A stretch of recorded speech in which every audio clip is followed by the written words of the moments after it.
for the youths in them. Yeah, young, brilliant minds, future in sight. Got the power to make change, make the world ignite. Let nobody say you can't achieve. Your dreams are seeds, sow and just watch them grow. But you gotta believe in them. The youth effect, we're raising up. The youth effect can't hold us down. The youth effect, we breaking ground. The youth effect, they gonna hear us roar. Educate, we get the key, unlock the potential. A lesson every day, knowledge essential. Standing tall, walking proud, let your voice be heard. Unite together as one, spread the love with every word. The youth effect, we're raising up. The youth effect can't hold us down. The youth effect, we breaking ground. The youth effect, they gonna hear us roar. Educate, we get the key, unlock the potential. A lesson every day, knowledge essential. Standing tall, walking proud, let your voice be heard. Unite together as one, spread the love with every word. The youth effect, we're raising up. The youth effect can't hold us down. The youth effect, we breaking ground. The youth effect, they gonna hear us roar. Create, initiate, push through, no limits. Go ahead and live it up. Respect, positivity, you on your way. Break down walls, build bridges. Yeah. Effect, we're gonna hear us roar. And roar indeed, our young people have been doing all across the world, and this is one of our objectives tonight as on our program, the Youth Effect. This is what you have tuned in for. You have come back tonight again to listen to another powerful young person speak their truth and be in their authenticity. Our objective here at the Youth Effect is to serve as a conduit for these voices, to empower them and to help advocate for them, with them as well, and alongside them, helping them to mentor us as the older generations, so that together we can live in a harmonious society. There's so much misunderstanding between different generations, and our goal here on the Youth Effect is to make it a more unified and harmonious journey for all of us. Excuse me, you all know the situation. It's spring and happy allergies has been my basic song. So please excuse me for the rest of the night when you hear me so congested and sniffing and everything, all the goodness things that this pollen brings and my pet. And we have another powerful story for you tonight. I have another powerful young lady who also hails from the beautiful nature isle of the Caribbean, of course, Dominica. And you may be watching us on YouTube. You could also be watching us live on my Facebook page, TDA Network, as well as Instagram and YouTube. You could also be looking at us as SBE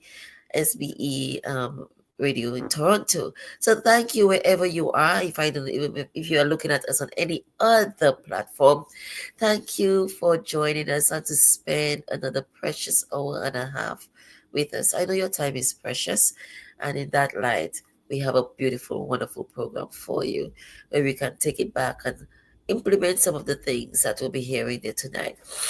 We're diving into another powerful topic with a beautiful young lady, and we will be speaking to redemption and sorry, my voice is going and I'm having a little moment here, so I'm just gonna take a moment. Thank you. And you can also take that moment with me. If you had a heavy day today, you can just stop for a minute and breathe. Sometimes our days are so filled with so many things. So our topic today is focused on fostering a culture of acceptance and inclusion to allow returning citizens to rewrite their own stories. Yeah, it sounds like a bit much, right? So let me break it down. Returning citizens is a pretty name, to speak positively, give positive terms, frame things positively for formerly incarcerated persons. And we know how much that we have stigma to people who have been incarcerated. Tonight we'll be speaking about this issue where folks who have made mistakes, people who have made mistakes, they have already done their time and are coming back out into society to rebuild. And what are our biases and our stigmas? I have put a poll out there on my Facebook page which says, if you know of someone who has served their time for committing a murder, would you live next to that person? I would like you to send in your responses to that throughout the program. And I hope that our program will help break down such stigma and other negative bias that you may have. And I'm going to welcome, excuse me, Miss Courtney Drago to our program, who's going to help us to understand and to break this down for us. She knows a lot better than most. She is in the field, working the fields there and making the wheels turn. She's a young and passionate activist and someone who's changing the narrative around incarceration and reentry. So let us welcome Miss Courtney Drago, and she will going to tell us a little bit about herself. Welcome, Miss Drago. Thank you. Thank you so much for having me. And thank you to the audience of the Youth Effect. As was mentioned, my name is Courtney Drago. I am an attorney and I work in a field that, I work in civil rights, but more specifically in an area that's called reentry. So going to in the direction of people who have been incarcerated re-entering society. Now, the name itself implies that they were outside of society, but we know that prisons and jails exist in our communities. Often we treat people who are incarcerated as if they're outside of society, but they're really never outside of society. But it's called reentry, and it's about how we reintegrate people back into the world after a period of incarceration. And the way that I think about it is very redemption focused and very much not defining human beings by potentially the worst thing that they've done, and about allowing people to rewrite their stories. All of us have done some terrible things that we may not want the world to see, right? Very true. And some people's terrible thing, is criminalized and resulted in them being incarcerated. There are also people who are wrongly convicted, right? So sometimes it's not even about the worst thing someone has done. Sometimes it's about a mistake in the system. But truly, some people have done things that are wrong, and they're incarcerated. And we've all done wrong things. It just hasn't resulted in incarceration for all of us. And we probably all haven't done things that are considered criminal. But the truth is that we all have capacity for doing things that are outside of what we're supposed to do. I like that you said that we all have that capacity. How many times that we've heard us as parents say, if by God's grace protect us, if someone hurts any of our children, what we'll do. We've said Right. it, Right. because the parenting instinct in us to protect our own, and other little things. Sometimes it takes a moment for us to snap, and can't snap. It's a thin line. Yeah. So we like our audience and the viewers after tonight who play back this episode to keep that in mind, that none of us are very far away from the possibility of something going quite all right with our lives, and to put ourselves in the shoes of persons who are coming back to rebuild their story, their lives, and as you like to say, to rewrite their stories. I like that very much when you Yeah. you mentioned that about rewriting the story. Yeah. Tell us a little bit more about what you mean with regards to rewriting a story. So, a lot of people's stories regarding incarceration, sometimes we start it at the point of incarceration or we start it at the point where they are released. But, we all have a story from birth. People A lot of crime, right? A lot of criminal activity occurs as a result of very tough circumstances, right? Often people steal because they don't have the resources. Often people find themselves in situations where they take a life and they never thought they would. There are a percentage of people who are just harmful, but even when we examine a little deeper, we're talking about neighborhoods where people don't have opportunity for employment. We're talking about very, very difficult family systems and structures. We're talking about, in the United States specifically, often a history of discrimination and a history of being kept out of education and being kept out of opportunities, literally being over policed. A history of drugs being pushed into our community. So, for one, there's always a larger story than just the story that begins when people are released or when they're incarcerated. We lost Courtney there for a minute, but she will be right back because there are certain criteria that people who are more prone to criminal get into the criminal system, and a lot of it is education, as Courtney mentioned, um, lack of opportunities in terms of poverty, education, employment, healthcare, and these are four of the major things that keep people in a cycle with the potential for criminal activity. Also, the type of family structures that you come from. We hear a lot of people getting involved in gangs because why? Follows the Maslow hierarchy where sense of belonging, people need to feel like they belong to a family, and a lot of the gang affiliations is because of that. You hear them say, they made me feel like I was protected, they make me feel like I belong to something, a bigger picture, you know so the in school when people have also bullied and things like that, discrimination, there is a whole cycle to.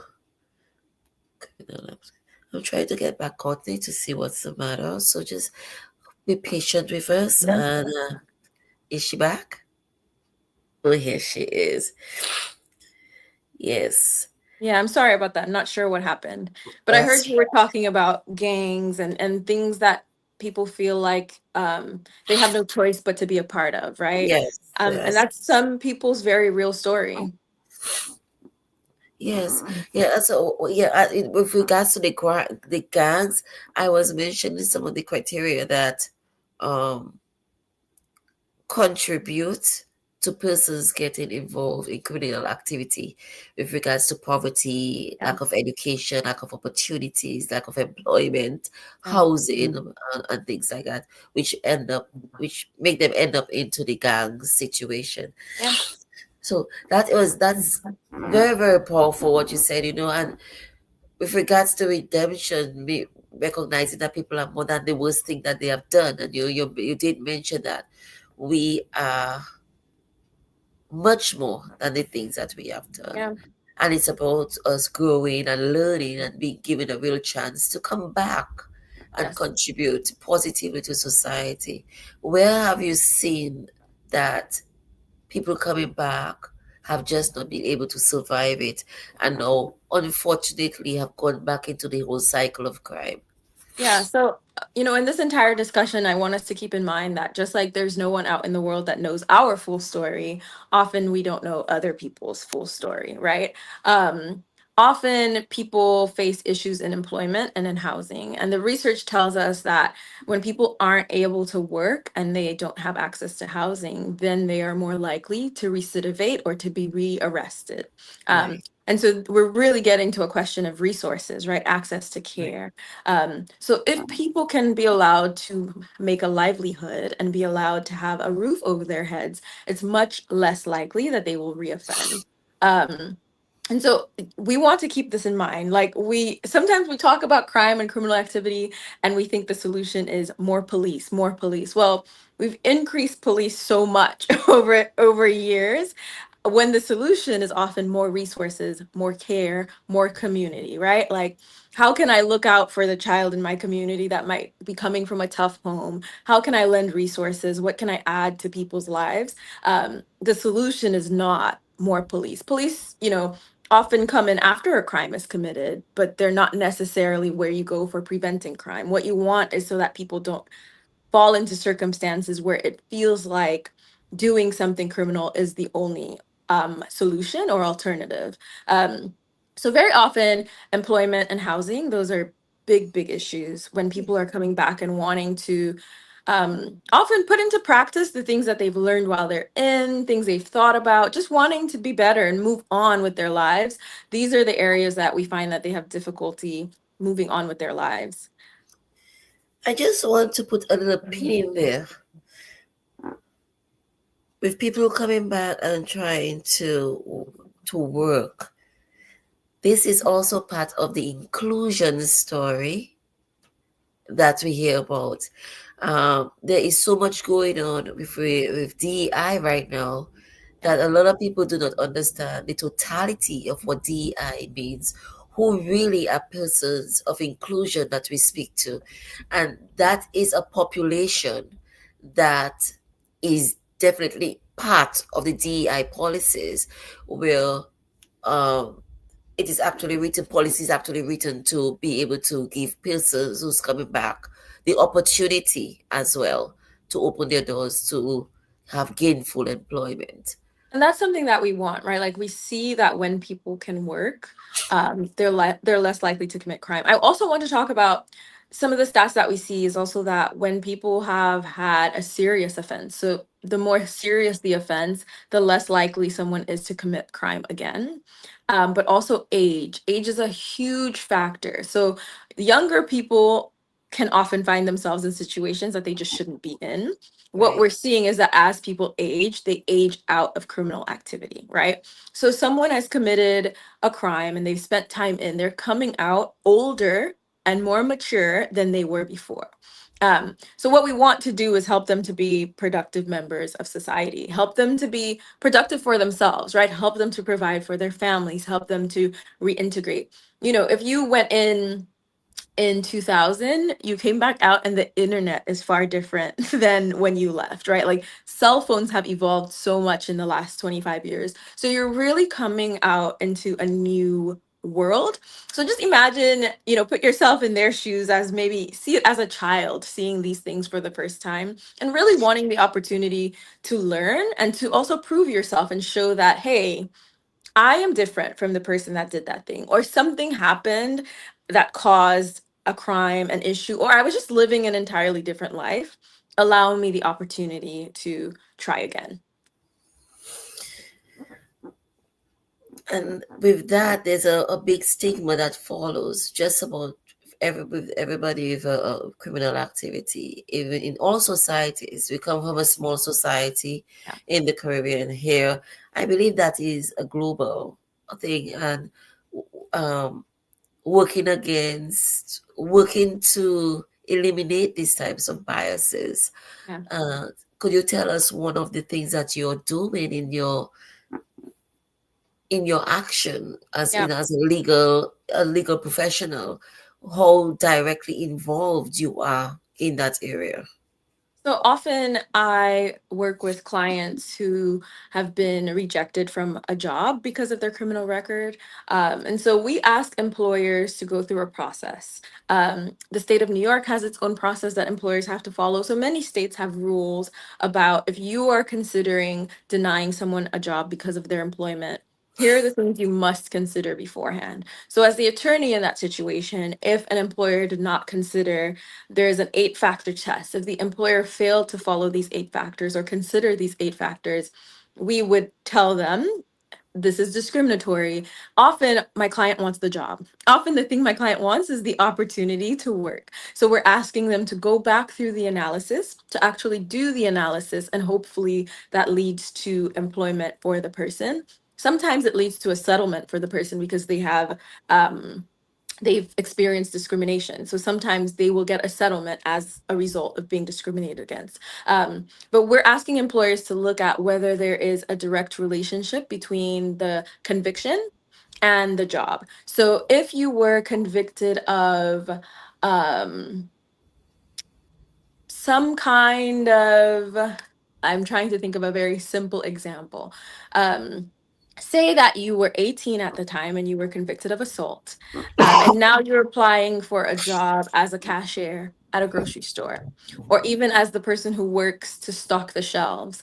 Um, and it's been a number of years, we ask the employer to see that there's no direct relationship between the offense that the person committed, and the job at hand. We would also say, look at the time, right? Look at the amount of years between when this offense happened and where we are today.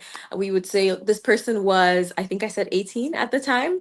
What we Yes. know about frontal lobe development is that often people's frontal lobes are not fully developed at that time. So we'll say, think of yourself when you were 18 and all of the stupid, silly things that you did.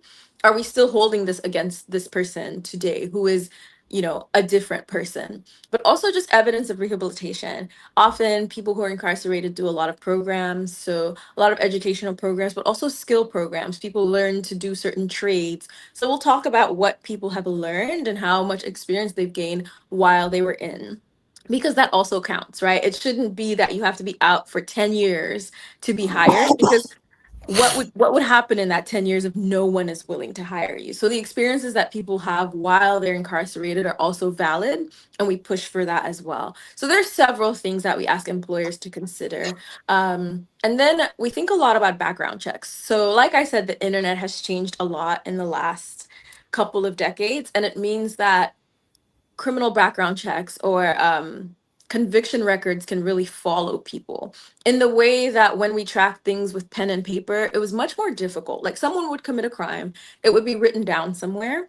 It was much more difficult, though, for anyone to pull that information. In today's age, there are circumstances in which we understand why background checks would be used, right? Like if we're hiring you to work in a school, if we're hiring you to work with the elderly, it 100% makes sense to run a Right. background check. Right. But there are many jobs, right? If you're cleaning the subway station, maybe not, right? Like there are many jobs in which it may not be necessary to run an extensive background check, or to run a background check that goes further than 10 years in the past, right? But in today's very technologically advanced world, it's so easy to pull up that information on people. So that is a challenge that people are facing, and a place where we also really try to push employers, housing providers, on those questions. Well, in all, having said all that, for some of our viewers or people who are listening, it can still seem so surface level Yeah, because we can still seem so detached from things that doesn't really strike home. yeah. How would you, what would, how would you recommend that they get involved for them to really understand what someone who has a criminal history might be going through? Right. So it does depend on where you live. But for example, I live in the US, and I want to say that there's some numbers, like if you're Black, there's some numbers like 1 in 3 Black men will have been arrested, not necessarily convicted, but because of the way policing works, will have some interaction with the criminal justice system. So some of it is about going out into the world, and meeting people. And some of it is, if you wait long enough, the problems that exist in society come knocking at your door, right? So it's easy while you're not in the circumstance to feel separate and apart from it.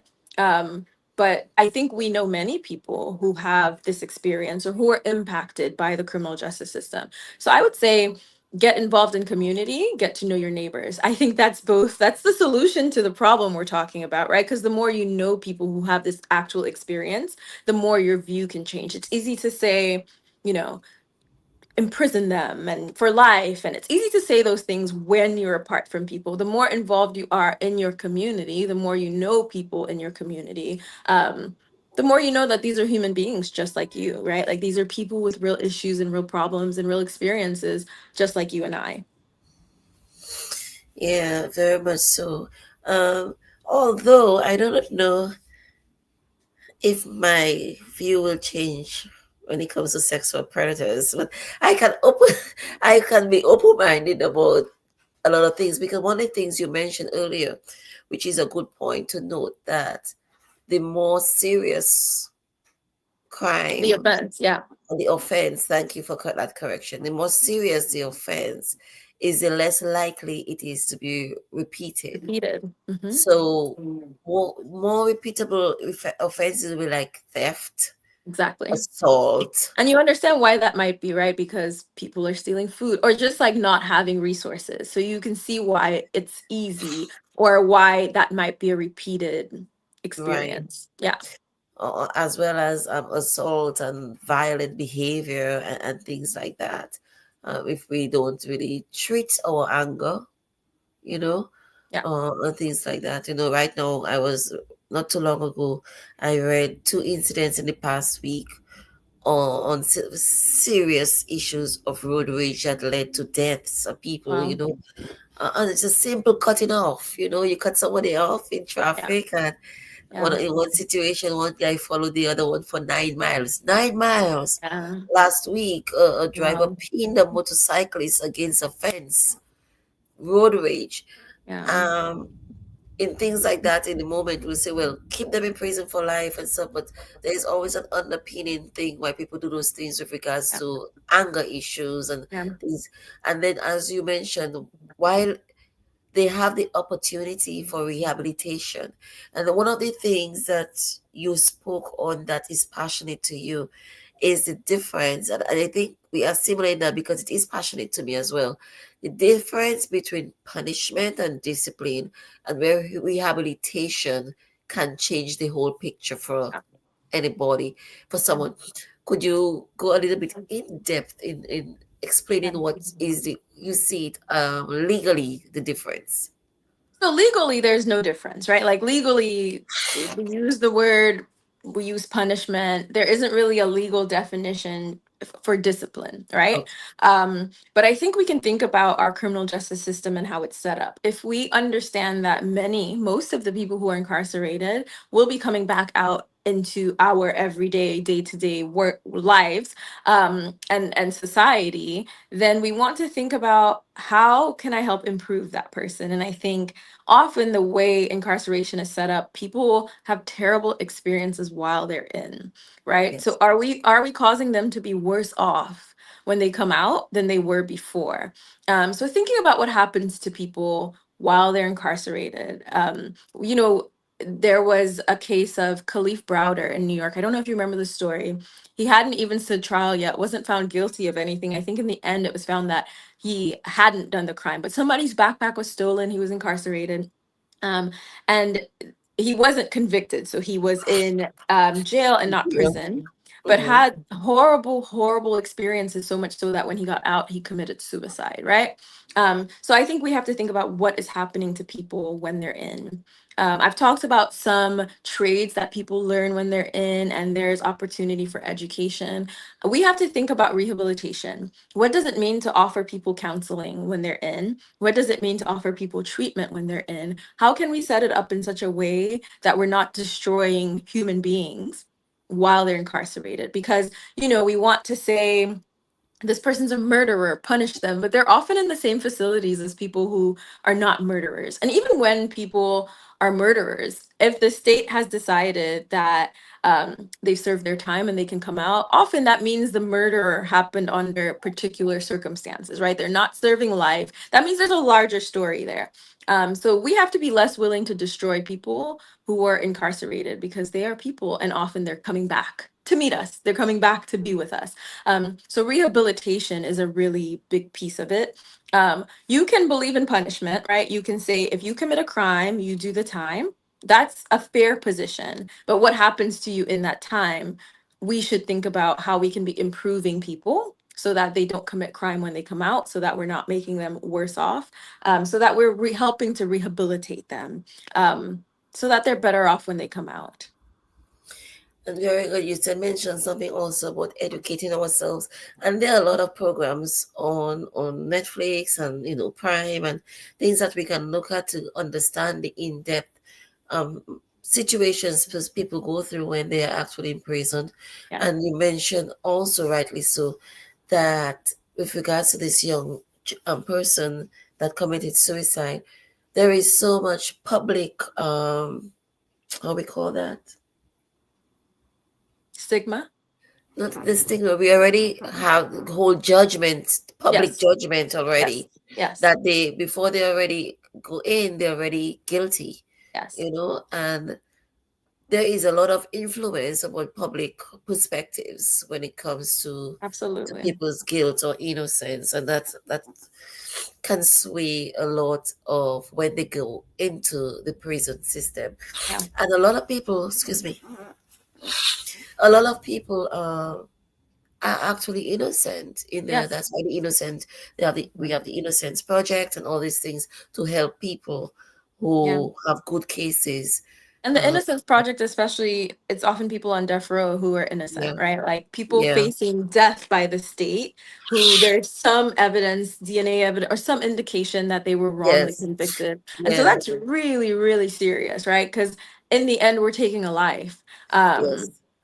and, turns out, and it's happened, right? Like there are people who have been put to death that, and after when we find DNA evidence and things like that, it turns out that they're innocent. So it really forces us to think about our relationship to punishment and what we believe should happen to people who do things that we deem wrong.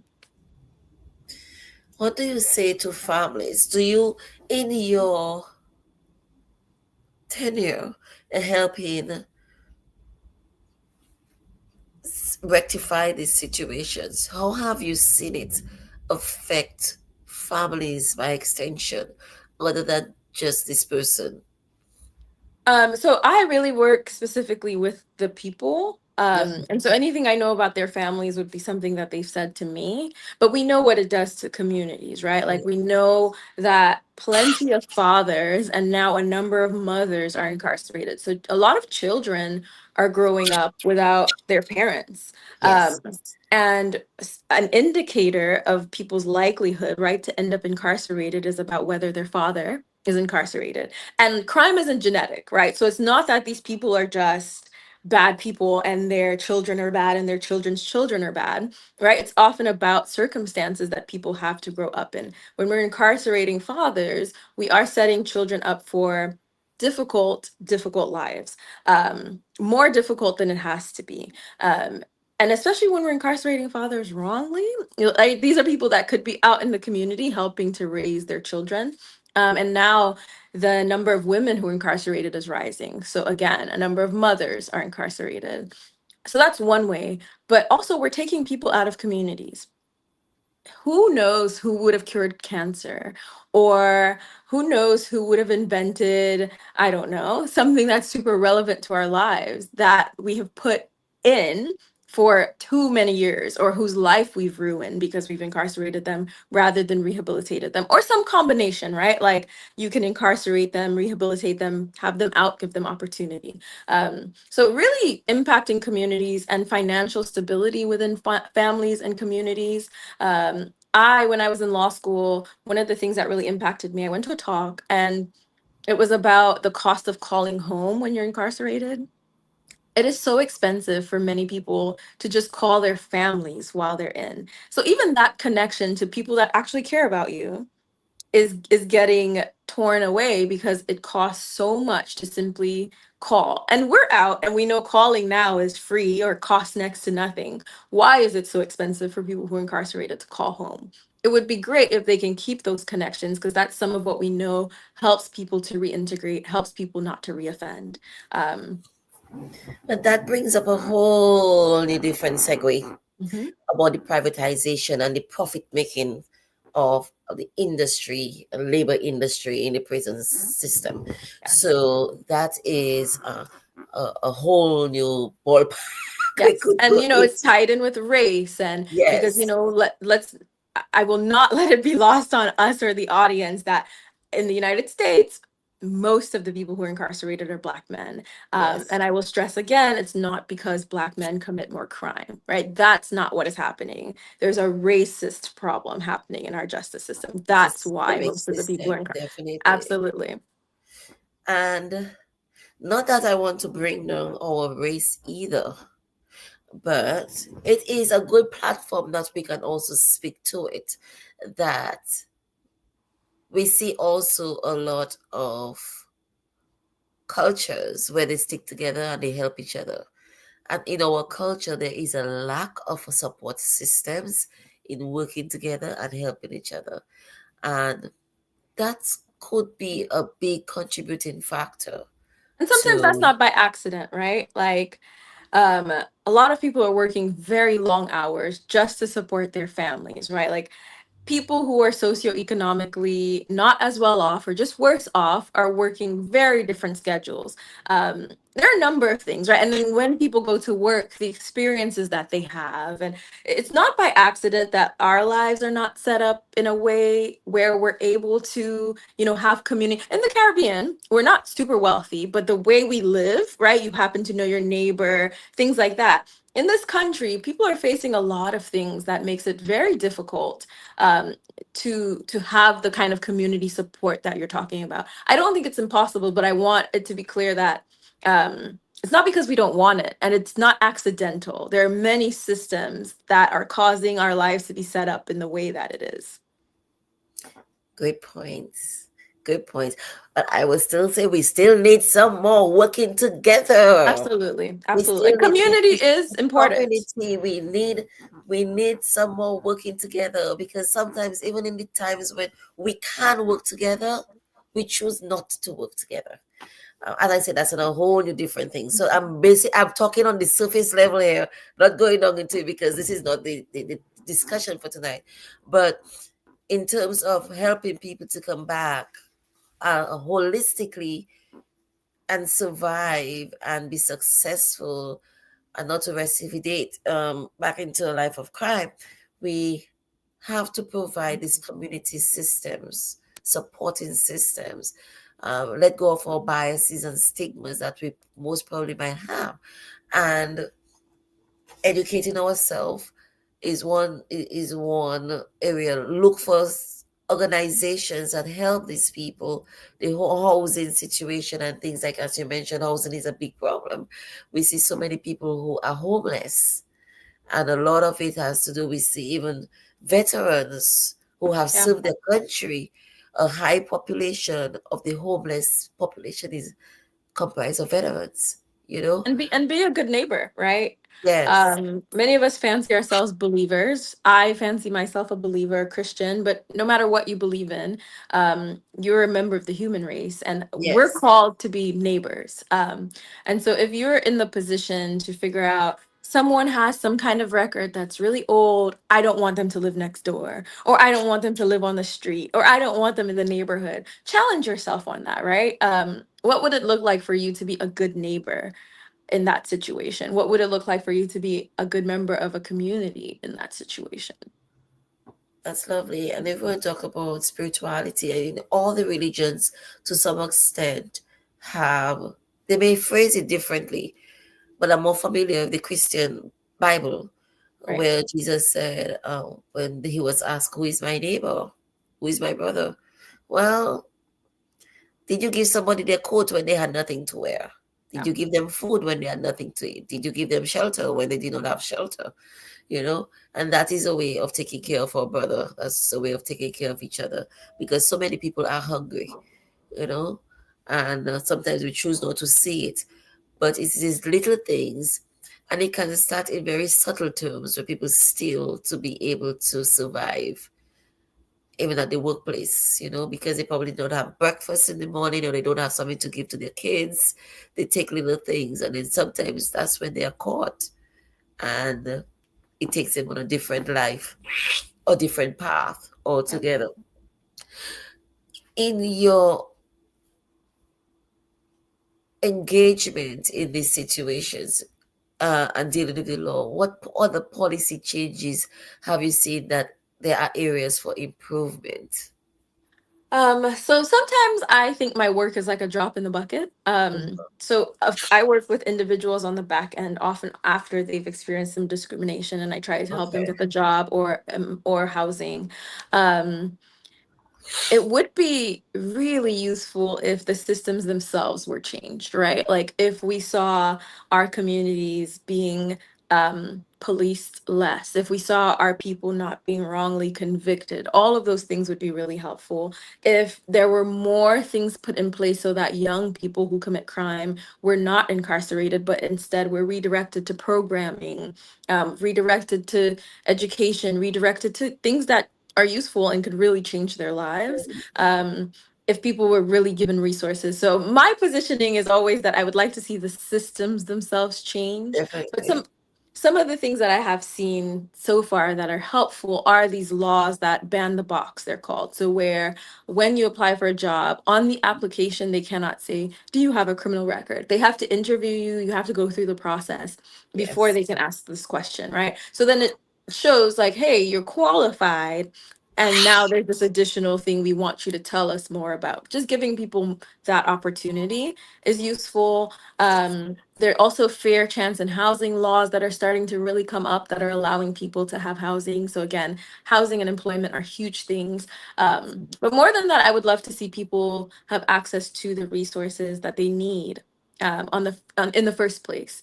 And I would like to see communities come together and support each other in the first instance, because I really think that's, despite the larger system of policing and the criminal justice system, some of that is how we help to support each other. Um, Definitely. And as you mentioned about community, so much of the community is in the schools and the colleges and the youth organizations. How do you feel in any particular area, schools and colleges and the youth organizations can work together to become better allies for people coming home? I absolutely. I think that, so I like calling on the individual, right? So I've asked people to try to be better neighbors, think about how you can be a better neighbor. But communities and organizations can think about, do we have opportunities that we can offer to people? There are some programs called like peer programs where someone who's had the experience of incarceration is paired with someone facing something similar. So if we can have people who are coming out, speaking to young people, or just that kind of exposure, one, people get to meet more and more people with that story, but also they get to tell you how they could have avoided the thing or just what happened in their lives. So yeah, and also if you were running a program and you employ people, can you think about employing someone with a criminal record?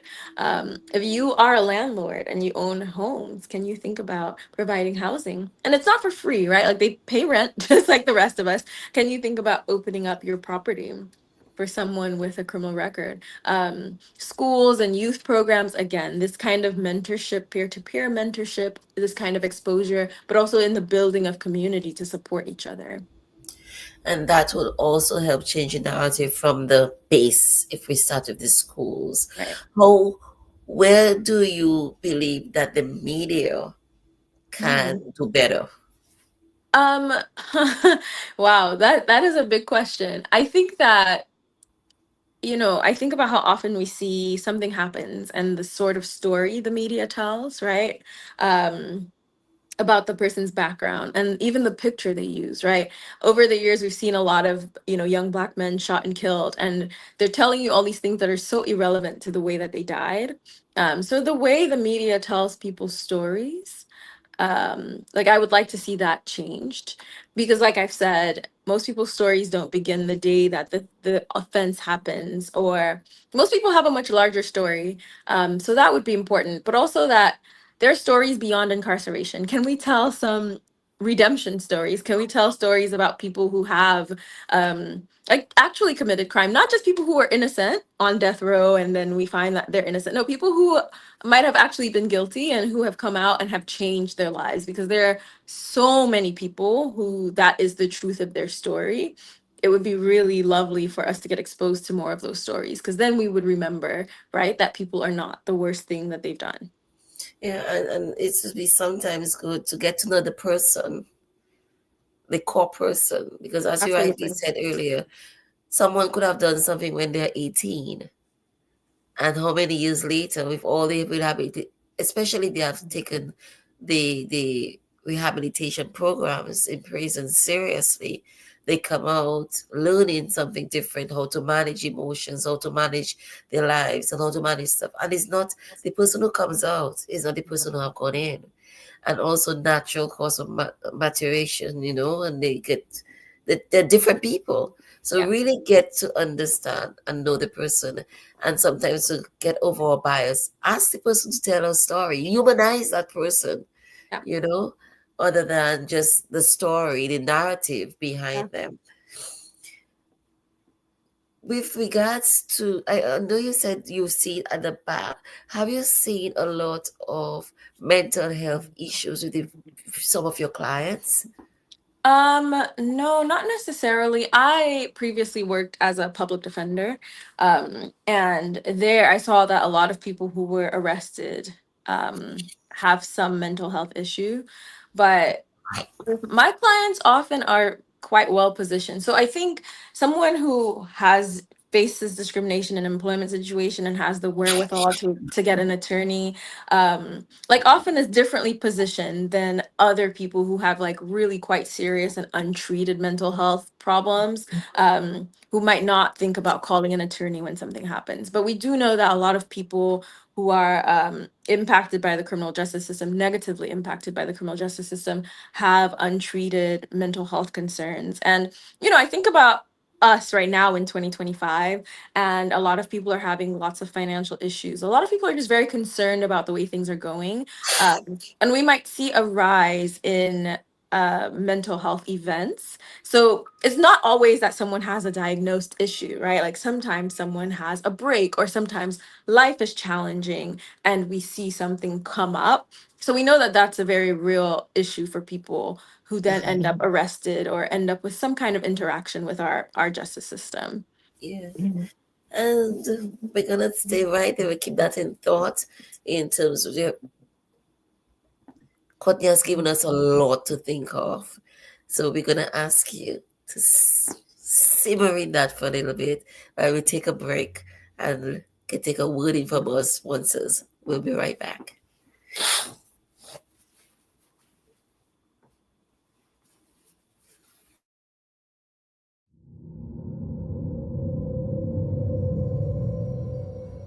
A smart house run by a vengeful AI, a mute witness to an act of unspeakable evil. A breadfruit thief is haunted. A young man unwittingly creates a god. Giant crapos terrorize a community. A witch seeks revenge on her neighbors, and much more. The Piton Noir Writing Collective is thrilled to announce the release of the third book in their acclaimed anthology series, The Flying Crapo. Flying Crapo, Heroes and Monsters. Now available for purchase on Amazon.com. Get your copy today and embark on a journey filled with heroes, monsters, and the magic of the Caribbean. Get ready for an electrifying thriller. A fearless New York attorney takes on corrupt corporate giants fighting for the powerless. Can this seasoned attorney and his team take down a monstrous company and its powerful leader? What will be the final verdict? What price will our heroes pay? Find out as you turn the pages of The Trust by Sam George. Get your copy of The Trust today from Amazon.com.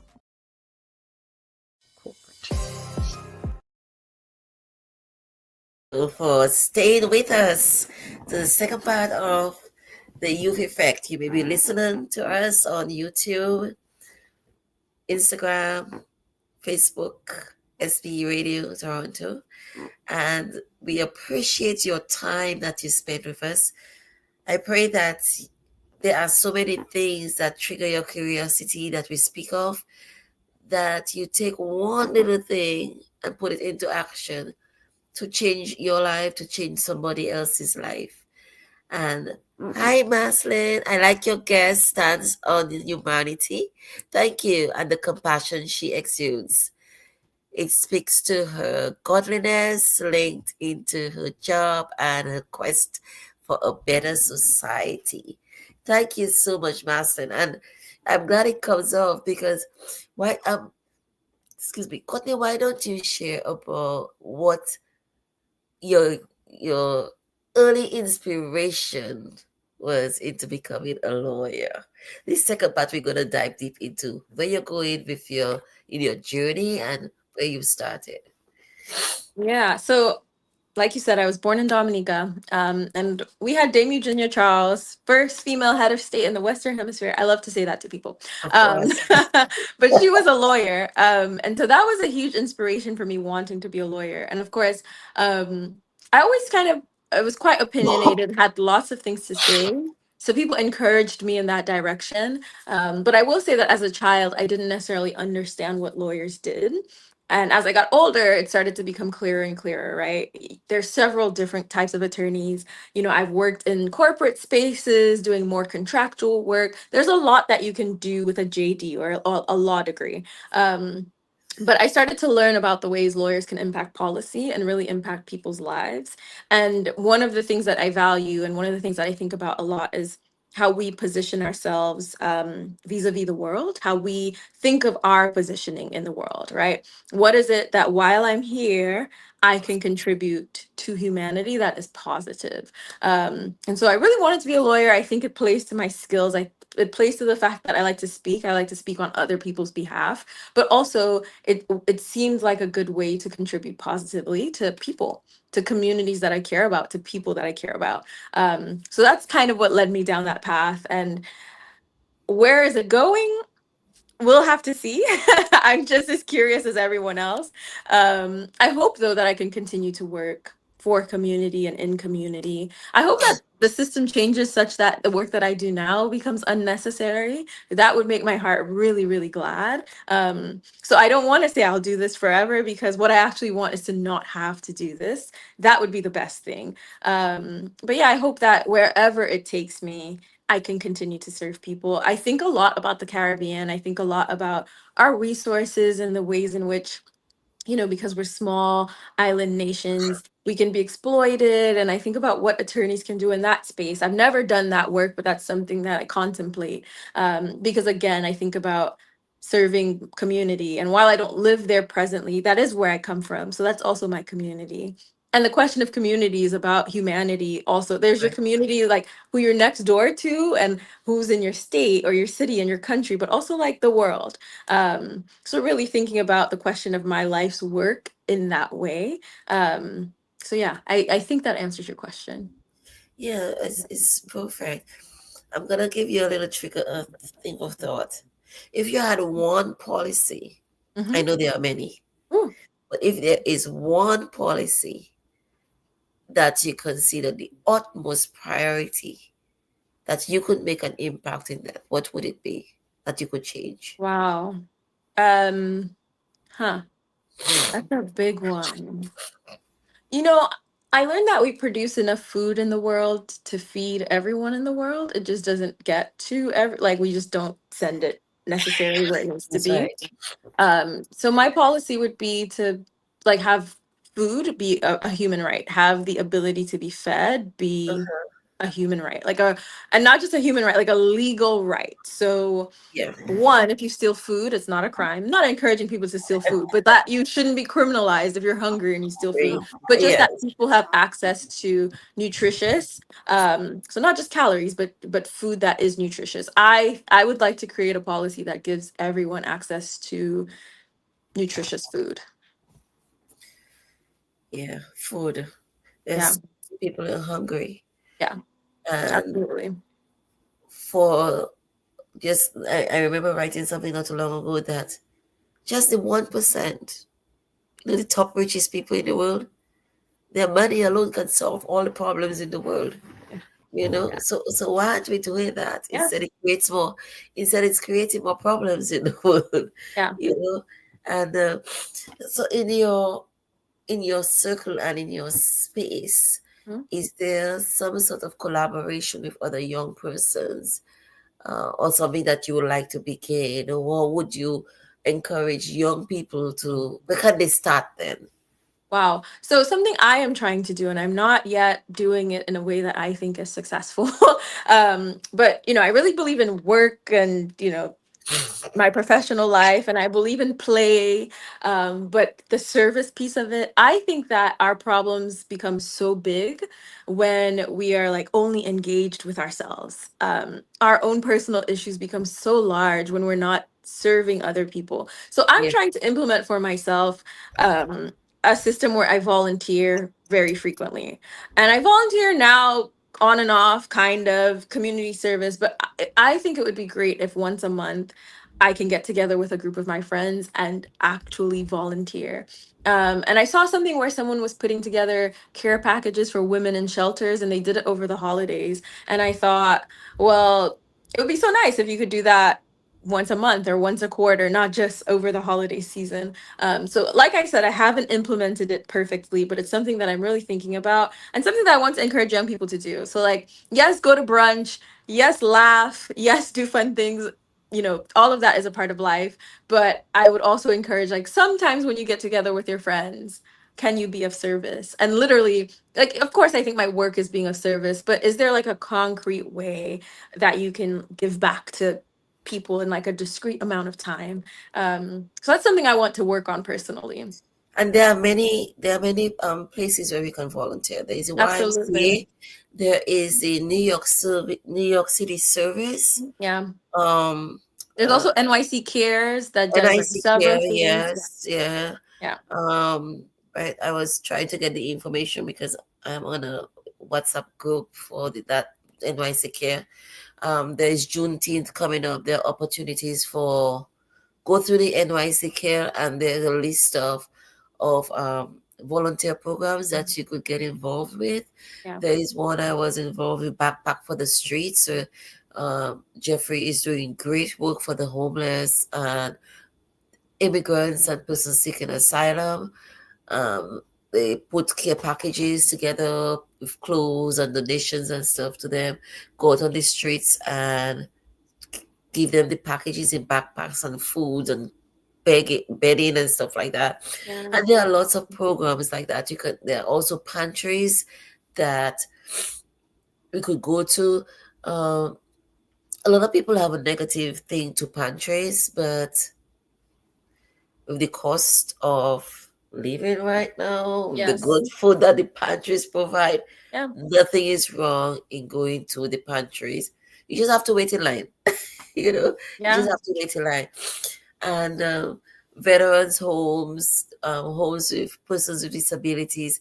There are lots of places that are open to volunteer work.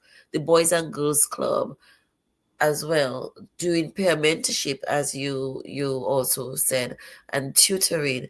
There are so many ways. Also, getting ourselves educated on certain things, listening to podcasts, looking at a Netflix series, or how do I understand this situation? Yeah. I looked at one. There is this British guy. I cannot remember his name. I'm lousy with names. Me too. So But you're in good company. yes, he was wrongly incarcerated for something Mm. that he didn't do, and he spent 12 years in prison. And when he came Mm. out, he went on a mission to go to prisons all over the world to look at the different systems, comparing um, where is it punishment, is it rehabilitation, and the conditions of prison life. You know, even looking at this also helps sensitizes you to the humanity of people in these conditions. Yeah. It's just as well putting them in a place and throwing away the key. These are human beings, and a lot of young people find themselves in this. Absolutely. I'm gonna come back to you as I mentioned about Mhm. the lot of young people in your clients. What is the level of demographics that you've seen? Oh, I've seen everything. So I don't work with youth, right? So I don't work with Oh, people who okay, are not okay. adults. There's a separate It's organization that adults. does that. So I work Okay, with adults. Yeah. okay. All right. Interesting, interesting. And what would you say to, okay, so you said about getting involved, but to the our older Mm. generation, I would say what get would you say to curious. us about, yes, our attitudes or Yeah. biases Yeah. towards persons who have been formerly incarcerated and I even would those who are say presently incarcerated?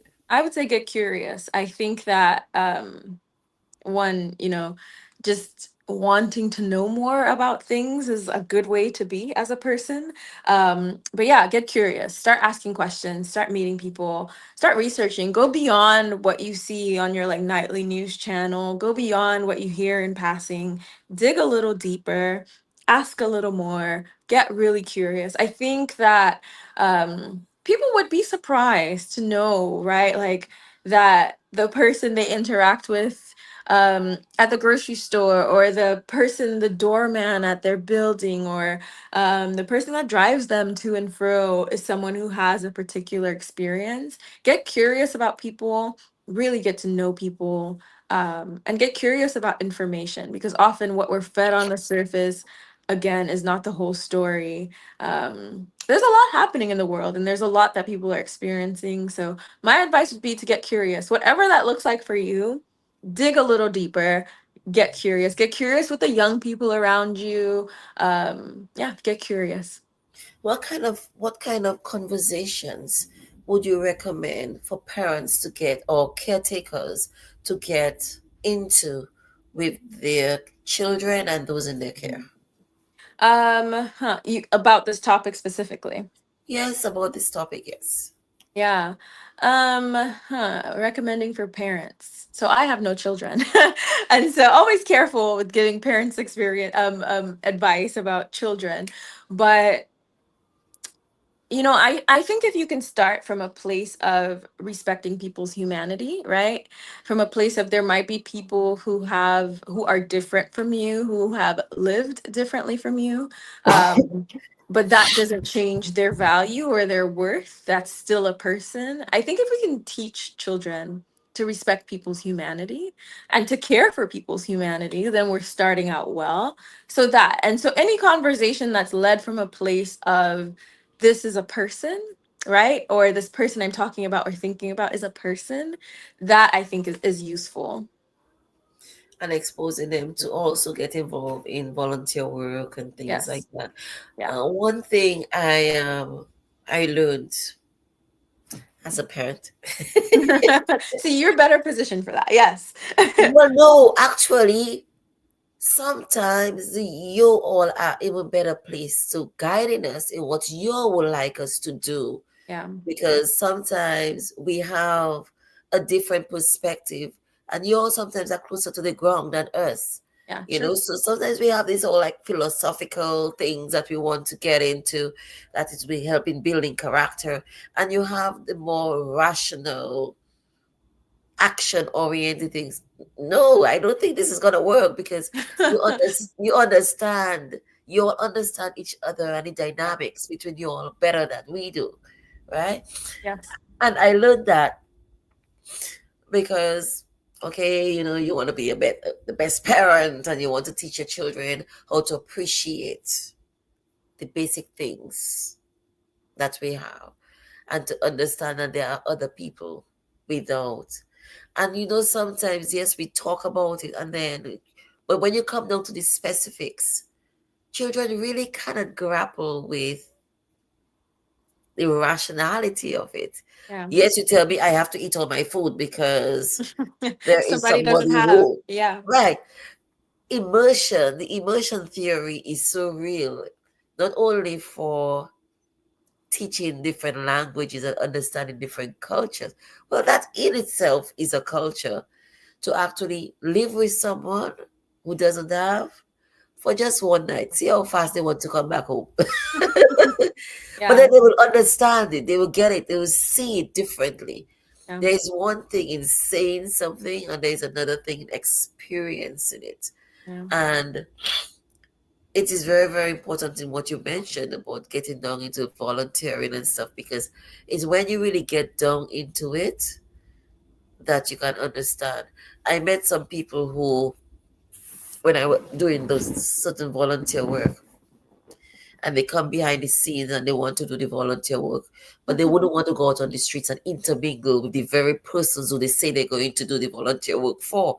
Yeah. So we still see this line of, I'm here Yeah. and you're here, there. But we do not understand how easy it is for us to lose everything and end up homeless, because there are people who actually have jobs and are homeless, Yeah. you know? So it is really, really important for us to humanize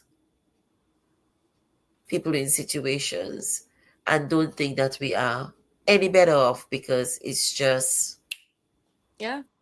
like that, you Yeah. know? So volunteer work, Hmm. education, getting on into schools, you mentioned peer mentorship, Community. sorry, Community. community, which Yeah. is, yes, a big thing which you spoke on, to Yeah. community and understanding. There are also programs where people are in community organizations too. But you see, again, to you mentioned such a great point.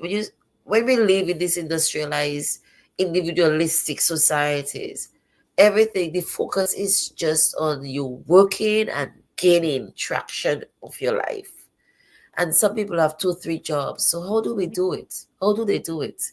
Not that they Yeah. do not want to, and then getting involved in children so they do not go astray, which is Yeah. another topic that we'll another big topic I want to talk about maybe in next week or next 2 weeks, because sometimes we do the very best to keep our children from getting involved in criminal activity or anti-social activity, but the very things that we give them to protect them is where they get the exposure to Yeah. become, you Yeah. know.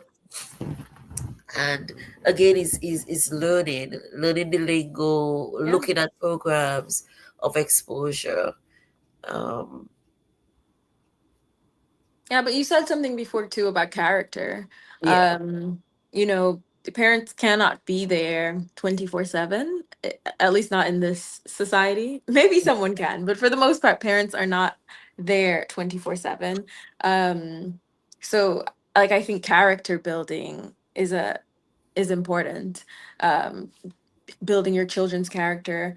Um, but yeah, it is important what they're exposed to. Community is important. Again, resources. So all of those things that were mentioned before, and also just trying to build good thinking, cognizant, aware little humans, right? yeah. Because you will not always be there to address, adjust, or counsel. So And having conversations, constant conversations, building a relationship, genuine relationships, but at the same time, not to play the negative thing. But I've been looking at a lot of things and reading up a lot of things lately where there have been incidences of young children coming from good homes and getting themselves on the wrong side of the tracks. um, Good parenting skills, monitoring of devices, monitoring of what programs they watch and they listen to, um, also defining the times that they use these devices. But there are still is the quality of the time that they spend yeah. on the devices and what they look at when they are on the devices. But this is also why this discussion we're having about redemption is important, right? Because sometimes people make mistakes and they should be able to come back from those mistakes. Like sometimes, yes, someone from a good home with good parents, someone whose parents did everything they could, Good. still makes a mistake. Yeah. Um, and that does not mean that we throw away that person, right? Like, this is why this conversation about redemption, about people's ability to rewrite their stories, is important. Okay. Let's play a scenario. Okay. Okay. Um, when we are rewriting stories, Hmm. I did something that ended up in murder. Hmm. I'm taken away. I go into jail. I go into prison. I did what I had to do. Then I come out. Okay. Yeah. Now I am getting into the system to try to change, but everywhere I go, I'm blocked. Well, in terms of writing my story, how would you encourage me if everywhere I turn to I'm blocked? How, because that's where the mental health situation is going to come into play now. Because that alone, now, out of frustration and Yeah. everything else, even though I believe I was rehabilitated, but that situation I was placed in the prison, it now has become my safe zone because it's a familiar spot for me now. What would you tell me? I'm at the end of it. I can't get housing. I can't get employment because everywhere I'm turned, I'm experiencing discrimination. Okay. I'm homeless. I'm on the streets. But if I'm in prison, it's a familiar system. I know all the hierarchy and all the protocols that I have to, my do's and my don'ts. I get my meals, even though it's one shower every 2 days, and even though it's outside once every 24 hours. But I know this system. I'm familiar with this system. So even though I'm rehabilitated and everything now feels against me, I have two choices. Commit a crime to go back in, or I decide I'm going to, the new term is unalive myself. Mm. You meet me at that particular point in my life. Tell me what to do. Or tell me how you talk to me like I have these two options. Okay. So we Well, so start. I would start by validating your story, right? It's not, you're not making up that everywhere you turn people are against you, right? We know that when people have criminal records, it is challenging for them to find employment, right? Employers are turning people away over, and employers that really need the help, even in the holiday season when they need lots of people, are turning people away because they have criminal records. You're not making it up. It is true. You're not making it up that you've tried, you've applied to apartment after apartment after apartment, and you cannot find a place to live. That is valid. You're not making up the stigma. Um, but I would also encourage you that that's just the beginning of the story. It's not the entire story, right? It is hard, but you have to keep trying because there will be things that turn around. That I have seen people with murder convictions turn it around. I've seen people with very serious convictions get just one opportunity, right? You just need one employer to say yes, right? You just need one housing provider to say yes. And there are resources, right? There are attorneys like me that help people find employment. We help people find housing, right? We help when you've been denied housing, we help people get into the very housing they've been denied from. There are people doing this work. And then I would also tell you that there are employers that are looking specifically for people with lived experience, right? Employers who are looking for people with your experience. Um, so I would just encourage you to keep pushing and to seek support, and to find just one person that's community, because that will be helpful, and not at all denying that it's challenging and not at all denying that it's tough. That is so valid and it's very true. But there is more to the story. That is well said in terms of validating people, validating the person themselves, and that is important because everybody needs some level of validation. Yeah. Especially when they've been broken down by the system. And as you mentioned earlier, a lot of it is systematic, Yeah. you know, and being able to guide them and channel them into the right directions and stuff. But even using the media itself, social media, in helping them to rewrite their stories. We've Yeah. seen the TikTok stories and even helping them to be self-employed in Yeah. certain areas like that. Yeah. Very So true. other Very than true. seeking employment, other ways. Yeah, entrepreneurship, right? Like, yeah, and yes, lots of influencers, lots Yes. of even telling their story, Hobbies. right? Right. Yeah, I have seen that formerly incarcerated people or those who are soon to be released getting into the workplace don't believe they have skills when they have to put on a resume. yeah, And it's all about not doctoring, but reframing. yes, yes, So Yeah. I used to work in a halfway house, and some of the guys said, "But Miss Robinson, I don't have anything." I said, "You used to sell drugs, didn't you? So you're a master You're in marketer. sales. Yeah. You're in sales, Yep. exactly." I Yeah. one of the guys I said, "I'm sure if I would never um ask how many cars you had, how many say, oh, I had this one, but no, I don't have anything." I'm like, okay, but at the time you started with what? So tell me your story and let's write your resume Yeah. and just reframe it because it's the same skills. But because society sees things as academically inclined in one way and sees things as a negative, a skill is a skill. When we leave one job to go to another, what do we say we have? We have transferable Yeah. skills, right? Yeah. So it's all of those things we have to use to be able to validate people that you're not a nobody. You rose Absolutely. up to where you are because you had Absolutely. skills. You have great skills. And Now let's let's channel just it in a direction that's just helpful. channel Yeah. it in Yeah. another in a more positive area that you would not find yourself into the same situation. Yeah. You know, Yeah. Courtney, you are absolutely wonderful. Thank you.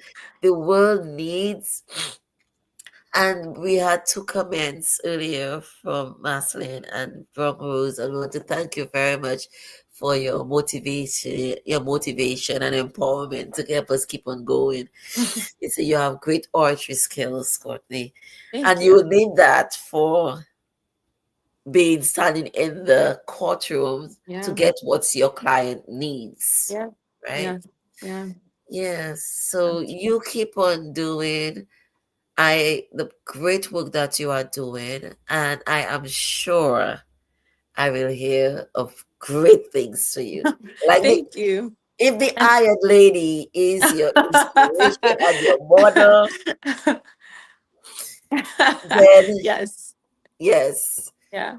Well, keep thank that. you for having me, and thank you to your audience for tuning in. When you introduced me to the show, you said, when you were telling me about it, you said, young people have things that they can teach older or other people, more mature people. And we don't hear that often, right? I think that perspective is beautiful. And I think what you're doing is a really good initiative. It's true, right? Like, we're coming from different perspectives, but both groups have perspectives that can assist each other. And I like that you're doing the other direction. We often hear like adults counseling, younger, or older people counseling younger people. We often hear it in that direction. We don't often hear it in the direction that you're doing it. And so that's amazing. And keep it up. Thank you for having me. Thank you. I will keep watching you, and I'm sure I'll have you back on Sounds to keep good. on telling us your story. So Thank thank you. you so much for accepting the invitation to come on. We are really honored with your presence here tonight, and I know I'm leaving tonight with more information as to where I can channel being open and more receptive to persons who have been more formally incarcerated. And I know it will be a persistent thing in our society, and especially where systemic racism and discrimination and all those things pervade our society and almost innate biases, Yeah. you know, and it's a place where we have to really dig deep within us to do some real soul searching to go beyond ourselves and reach out into embracing other people to build that community for them and let them know that yes, I And see community you, for ourselves. Yes. community Yeah. for ourselves, Yeah. that I see you, I hear you, you can do this. And just validate them and give them sometimes it's just a word or a smile that somebody needs to go the extra way. So Yeah. thank you so, so much. We appreciate you and keep it up. Thank you. Good Thank you night. so much. Good night to you. And those of you who have been there with us, who stayed there with us, the call to action is get involved. Get involved. We say, oh, I'm busy and I'm doing this. Oh, here I get so congested again. Thank you, Maslin. Thank you for being there with us. Thank you. Good night. You know, sit down and watch a program. Get to know this community that is a very vulnerable part of our society that need our support, that need to be able to stand on our shoulders. Because one day, one of the things I say, one of the things that I reach out to people is because I'm building something for my children too. I don't want the blessings, and maybe I'm doing it out of being selfish because I want to protect my children. But you know what? Yes, because they say karma is something else. Karma follows you or it lives after you. I want good karma to follow me, and I want good karma to follow my children. And as the Bible says, that your generation and your generation and your generation, and that's what I'm looking for. And I hope that you're looking for that too. And besides that, just know that we are all human and believing in this society to help each other. So as Miss Courtney Drago said to us, live in community for them, for us, for each other. Let us validate each other and validate the formerly incarcerated and know that they too are humans. They have a face, they have a soul, and they just want to be able to write their stories. Okay? So help us to give them a level of redemption in being re-entering and returning to society. On that note, I want to say good night. Oh my God, you hear me? Terrible, terrible, terrible. I want this season to pass. I hope you are not suffering with bad allergies as I am right now. And I hope you have a wonderful, wonderful rest of the night. Before I go, I have to say a happy, happy, happy, happy, happy birthday to my baby brother, Anthony Cyril. I hope he had a wonderful day today. I wish I could have been with him and spent day with him, but he'll always be in my heart and always be in my soul. Enough love always, enough blessings. You have the rest of a beautiful night and a blessed week. Good night.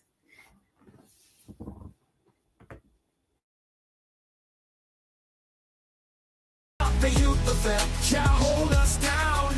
The youth effect, we breaking ground. The youth effect, they gonna hear us roar. Create, initiate, push through no limits. Go ahead and live it up. Respect, positivity, you on your way. Break down walls, build bridges. Yeah, the youth effect, we're raising up. The youth effect shall hold us down. The youth effect, we breaking ground. The youth effect, they gonna hear us roar. Never forget your home, but look at where you're going. Keep that passion growing. Youth the heartbeat of a world in motion. So rise up, speak out, start the revolution. The youth effect, we're raising up. The youth effect shall